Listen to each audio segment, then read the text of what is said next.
针对国家基金部的争议，有国民党的立委是指控民进党出选举拗步，民众党的立委嘛质疑讲国防部介入选举。也毋过，民进党的王定宇是表示讲，国防部是应该爱针对进步感性的用词来做改进。中共伫催告发射卫星火箭，国防部发国家级的警报，固定的手机简讯响袂停。不过，简讯内面英文用唔到字，应该是卫星所写做飞弹。一个国家级的警报发布标准不明，引起大家讨论。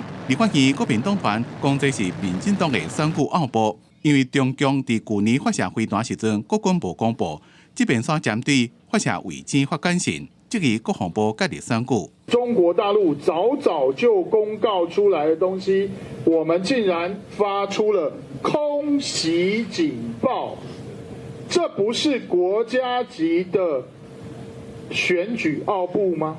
是不是连国防部都在协助我们执政党操作这个抗中保台牌号？这一次有东西掉下来，也公布提醒的讯息，提醒人民要注意安全，反而骂台湾政府。所以国民党的逻辑好像千错万错呢，都不是中国共产党的错。民众党的张其乐认为，国防部的做回基检会互国人解读，是替执政党伫咧介入选举。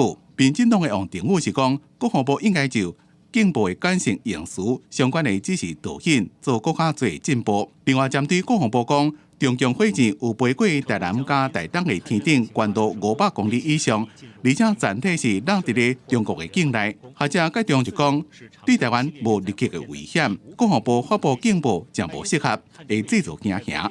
他是知道这个东西是在领空范围之外，而且基本上残骸再掉落到台湾陆地的可能性是非常的低。所以这种状况之下，既然对地面没有立即的危害，其实真的没有必要发这个国家警报，而且连发这么多通。它偏离了原定的公布轨道，所以在这种情况之下，可能就是国军认为它可能会危害我们的地面安全，所以发布警报。咱国的防灾国境信息有23种，包括大雷、光号、即时信息、地震、海啸、风台。对防空警报应对是飞弹空袭，并无特列卫星火箭。地处苏志芬表示，会当透过行政命令来修改，互法规更加完善。记者综合报道。